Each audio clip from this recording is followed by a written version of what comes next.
Os pressupostos básicos ainda da análise microeconômica, hipótese coeteris paribus.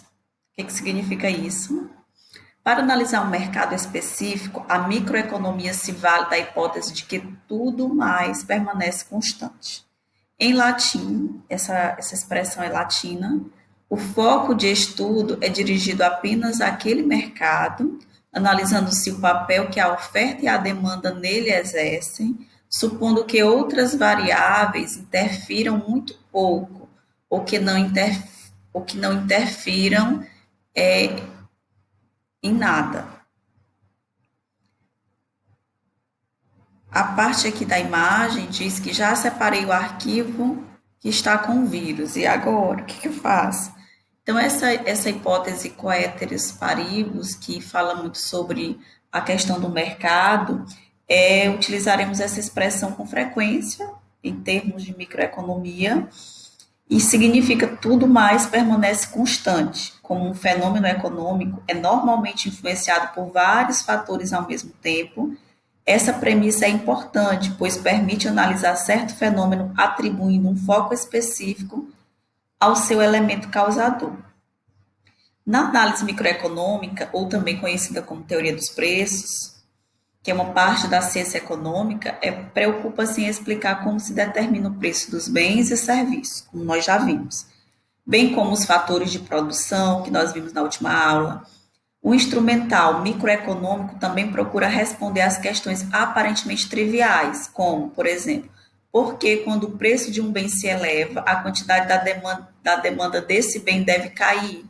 Que é a questão dos ceteris paribus, que vai nos explicar sobre isso, que em relação a essa oferta e a demanda nele é exercida sobre ele, supondo que outras variáveis vão interferir muito pouco sobre o preço da oferta e da demanda. Quem vai determinar o preço seria a relação de oferta e demanda. Outros fatores não vão interferir tanto.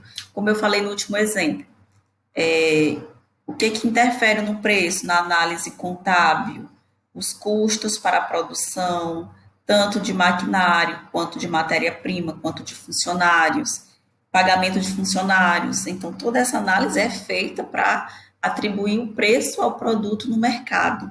Já a análise microeconômica, ela diz que esses fatores aí, eles interferem muito pouco. O que vai determinar o preço é a oferta e a demanda. Resumindo tudo. Em hipótese coeteris paribus, sabemos, por exemplo, que a procura de uma mercadoria é normalmente mais afetada por seu preço e pela renda dos consumidores. A procura por uma mercadoria é afetada pelo preço. Você tem um produto no mercado que você é acostumado a levar para sua casa, esse preço aumentou, você vai ter que escolher entre uma coisa e outra, e você acaba, naquele momento, não levando o produto, como teve um período que o preço do feijão estava muito alto. Então, muitas famílias que tinham uma renda menor, preferiram não levar o feijão. Por que elas preferiam? Porque, na verdade, não podiam levar. Então, a questão ali da procura por aquela mercadoria foi influenciada pelo seu preço. Para analisar o efeito do preço sobre a procura, supomos que a renda permaneça constante, que o valor, sua renda permaneça constante. Então, da mesma forma, para avaliar a relação entre a procura e a renda dos consumidores, supomos que o preço da mercadoria não varie. Temos, assim, o efeito puro ou líquido de cada uma dessas variáveis sobre a procura. Nós teremos a renda constante e o preço constante. Então, assim, não vai variar a procura por essa mercadoria. É o que explica o coeteris paribus, dizendo que o efeito, conhecido também como efeito puro ou líquido de cada uma dessas variáveis. O papel dos preços relativos. Na análise microeconômica, são mais relevantes os preços relativos, isto é, os preços de um bem em relação aos demais, do que os preços absolutos nas mercadorias. Por exemplo, se o preço do Guaraná cair em 10%, mas também o preço da soda cair em 10%, nada deve acontecer com a procura dos dois bens, supondo que as demais variáveis permaneçam constantes. Ainda na análise do ceteris paribus. Se eu tenho na oferta Guaraná e se eu tenho soda, ambos têm o mesmo preço. R$ 5, 2 litros desse refrigerante.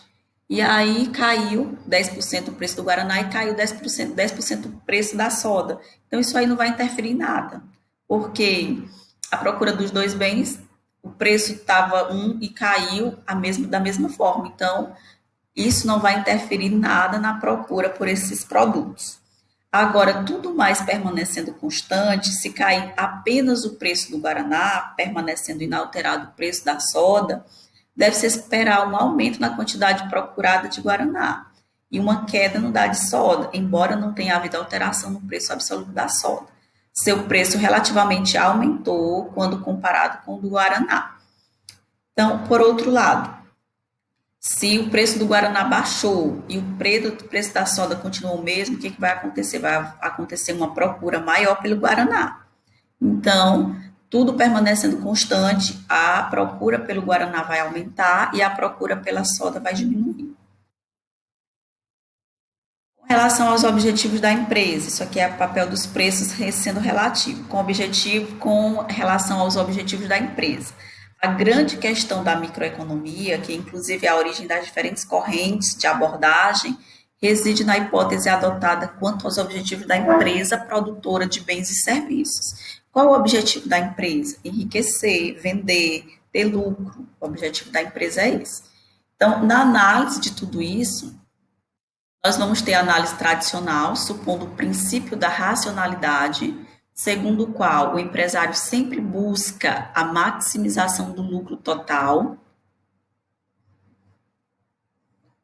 O empresário sempre procura o máximo de lucro que ele puder obter, o máximo do valor que ele puder colocar no produto, o mínimo do valor que ele puder pagar ao funcionário, objetivando sempre o maior lucro possível.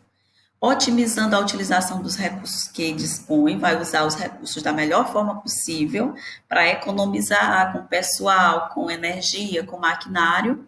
Essa corrente, ela enfatiza conceitos com receita marginal, custo marginal e produtividade marginal, em lugar de conceitos de média. Receita média, custo médio, produtividade média. Daí ser chamada de marginalista. A maximização do lucro da empresa ocorre quando a receita marginal iguala-se ao custo marginal. Vamos entender essa análise aqui sobre a curva da demanda e a curva da oferta, que é determinado pelo preço. Esse ponto aqui é chamado de ponto de equilíbrio, é onde o preço está acessível, o preço está bom para uma quantidade de demanda adequada. Vamos analisar esse gráfico em alguns outros fatores. Deixa eu abrir aqui um slide em branco para a gente analisar. Ali nós tínhamos o gráfico da curva entre a oferta e a demanda.